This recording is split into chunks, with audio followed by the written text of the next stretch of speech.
अब हम करेंगे relation between F and R in case of convex mirror. Last video में हम कनकेव मिरर के बारे में कर चुके हैं, अब हम करेंगे कन्वेक्स मिरर के लिए। ठीक है, तो कन्वेक्स मिरर हमने एक कंसीडर किया, कंसीडर ए कन्वेक्स मिरर। ठीक है, कोई कन्वेक्स मिरर ले लिया और स्मॉल अपर्चर, हमने इसका अपर्चर क्या लेना है, स्मॉल। यहाँ पर सिर्फ आप लोगों को अगर साफ दिखे इसलिए मैं इसका बड़ा, यानी बुक में जो होता है बड़ा अपर्चर ड्रॉ किया होता है, पर एक्चुअल में जो हम मिरर लेंगे उसका अपर्चर हम क्या लेते हैं, स्मॉल लेते हैं। ठीक है, पी इज़ द पोल, है ना। और अगर मैं देखूँ तो ये वाला मिरर जो है ये किसका पार्ट है, उसका स्फेयर किस तरफ को होगा, इस डायरेक्शन में। इसका मतलब इसका सेंटर जो लाई करेगा वो यहाँ कहीं करेगा, इस तरफ को। ठीक है, ये बात क्लियर हो गई। अब लेट ए रे ए बी, मैंने मान लिया कोई रे ए बी है जो इंसिडेंट हो रही है बी पॉइंट पर। ठीक है, parallel to the principal axis. और आपको पता है कन्वेक्स मिरर क्या करता है, डाइवर्ज करता है। तो आपकी जो रे होगी, क्योंकि इस तरफ को तो रिफ्लेक्टिंग है सामने को, पीछे की तरफ को ये जो लाइंस ड्रॉ की हैं तो ये क्या है, ओपेक। ओपेक यानी जिससे लाइट पास नहीं करती, अपारदर्शी। ठीक है, तो आपकी ये लाइट रे जो है ये आगे को ना जाके ये यहाँ से बाउंस बैक हो जाएगी आफ्टर रिफ्लेक्शन। ठीक है, इस पॉइंट पे, किस पॉइंट पर, बी पॉइंट पर, है ना। अब यहाँ से तो ये बाउंस बैक हो गई, पर अगर मैं मानूँ ये जो रे है इसको अगर मैं पीछे को ड्रॉ करूँ, पीछे को ड्रॉ करो, तो आपको लगेगा कि ये यहाँ कहीं से आके आ रही है। ठीक है, आप इमेजिन कर सकते हैं कि ये इस पॉइंट से कहीं से आ रही है। तो हमें जो अपीयर होगा कि ये कहाँ से डाइवर्स हो रही है या कहाँ से आ रही है, जो हम इमेजिन करेंगे उस पॉइंट को बोलते हैं फोकस। तो ये क्या है, इसका फोकस। तो आपका जो कन्वेक्स मिरर होता है उसका फोकस रियल नहीं होता, वर्चुअल होता है। ठीक है, क्यों, रियल में एग्जिस्ट नहीं कर रहा है, ये हम इमेजिन कर रहे हैं कि यहाँ से वो आ रही है। ठीक है, अब हम क्या करेंगे कि क्या करो, ये ज्वाइन कर दो सेंटर को, सेंटर माना था ना, इसको ज्वाइन कर दो बी से और इसको फर्दर प्रोड्यूस कर दो एन। तो ये जो सी बी एन बना ये बन गया आपका नॉर्मल यानी परपेंडिकुलर। ठीक है, तो रे कौन सी थी, इंसिडेंट रे कौन सी थी, ये ए बी, है ना। ये नॉर्मल के साथ जो एंगल बनाती है उसको क्या बोलते हैं, एंगल ऑफ इंसिडेंस। और ये जो बी डी थी ये क्या है, रिफ्लेक्टेड रे। और ये जितना एंगल बनाएगी नॉर्मल के साथ उसको क्या बोलते हैं, एंगल ऑफ रिफ्लेक्शन। ठीक है, तो ये हो गया। जो आपका पोल से फोकस का डिस्टेंस है इसको फोकल लेंथ बोल देते हैं, और जो पोल से सेंटर का डिस्टेंस है इसको रेडियस ऑफ कर्वेचर बोल देते हैं। ये आपकी सारी टर्म्स यूज हो गई। ठीक है, अब हमें पता है जो आपका एंगल ए बी एन है, ए बी एन, ये क्या है, एंगल आई, इसको क्या बोलते हैं, एंगल ऑफ इंसिडेंस। एंगल आपका एन बी डी ने बोला है ना, जहाँ पे एंगल बन रहा होता है उस पॉइंट को सेंटर में लिखते हैं, बीच में लिखते हैं। तो बी पे बन रहा है तो बी को बीच में लिखेंगे, angle N B D equal to R, ये एंगल ऑफ रिफ्लेक्शन। ठीक है, नाउ एंगल जो आपका है F B C equal to angle D B N. क्यों, ये वाला एंगल और ये वाला एंगल आपस में क्या होंगे, इक्वल, ये और ये। क्यों, दे आर कॉरेस्पॉन्डिंग एंगल्स।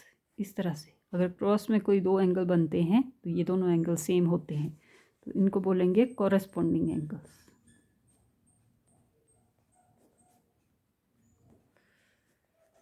अब इसमें हम देखें तो आपका in triangle C B F, ये वाला ट्रायंगल जो ये अंदर को बन रहा है सी बी एफ,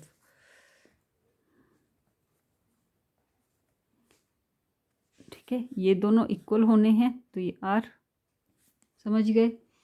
साथ में एक चीज और, जो आपका एंगल बी सी एफ है, एंगल बी सी एफ, ठीक है, बी सी एफ यानी सी पे जो एंगल बनेगा that is equal to angle N B A, वो है किसके इक्वल, एन बी ए के। ठीक है। तो ये वाले एंगल जो हैं ये क्या होंगे, इक्वल होंगे, इक्वल टू, और ये आई, और ये वाले जो थे एफ बी सी वाला एंगल जो था वो किसके इक्वल था, डी बी एन के। ये कौन सा एंगल था, आर।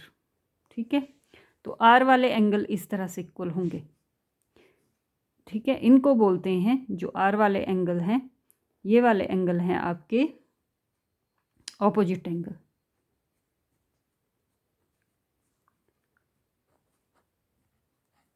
और जो एंगल आई वाले हैं ये हैं कॉरेस्पॉन्डिंग एंगल। ठीक है, तो जब इस तरह से इक्वल हों इनको ऑपोजिट बोलते हैं, ऑपोजिट एंगल्स ये इक्वल होते हैं। और अगर दो पैरेलल लाइंस हैं, ठीक है, तो उनका ये वाला एंगल और ये वाला एंगल इक्वल होता है। ठीक है, या आप सिंपल वर्ड में अगर इस तरह नहीं बनाना चाहते तो ये वाला एंगल और ये वाला एंगल इक्वल होता है। ठीक है, तो वही चीज़ है यहाँ पे, ये आपकी लाइन है, ये भी आपकी लाइन है, तो ये वाला और ये वाला, यानी कोई लाइन अगर उससे पास कर रही है, डॉटेड पास कर रही है ना, जैसे यहाँ पे ऐसा हो रहा है, ये दो लाइनें हैं आपके पास और ये डॉटेड उसको पास कर रही है, तो ये एंगल और ये एंगल इक्वल होंगे, ये एंगल और ये एंगल इक्वल होंगे, तो ये क्या होगा, angle I.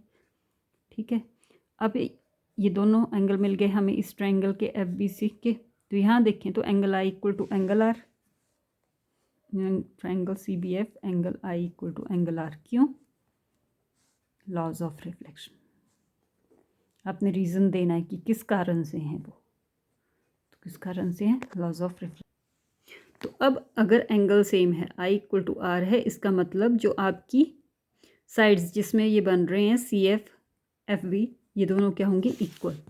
Therefore C F equal to F B. ठीक है, but F B equal to F P, जो एफ बी है that is equal to F P. क्यों, अपर्चर स्मॉल है तो ये दोनों लाइंस की लेंथ ऑलमोस्ट क्या होगी, सेम, जैसे मैंने पिछले केस में भी बताया। तो आप लिख लेना बिकॉज अपर्चर इज स्मॉल। ठीक है, therefore C F equal to क्या हो जाएगा, एफ बी की जगह एफ पी। और अब अगर C F equal to F P है, ठीक है, ये वाला डिस्टेंस और ये वाला डिस्टेंस इक्वल है, इसका मतलब एफ क्या है, इसका सेंटर है, मिडल है, आधे में डिवाइड कर रहा है सी पी लाइन को। ये पूरी लाइन क्या है, सी से पी तक सी पी का आधा आधा ये है, तो इसका मतलब एफ कहाँ है, सेंटर पे। तो और F is the middle point of P C. Therefore P F बोल सकते हैं आप, ये जो पोल से फोकस का डिस्टेंस है it is equal to half of P C. Using sign conventions, sign conventions अगर हम यूज़ करेंगे, हमें पता है जो पोल से राइट की तरफ के डिस्टेंसेस होते हैं वो पॉजिटिव होते हैं, तो एफ भी पॉजिटिव है, आर भी पॉजिटिव है, तो P F equal to F भी पॉजिटिव और P C equal to R भी पॉजिटिव, तो F equal to R by two. तो इस केस में भी सेम रिलेशन बना है कि focal length is the half of the radius. ठीक है, तो ये कर लेना है अच्छे से। ठीक है, फिर ओके।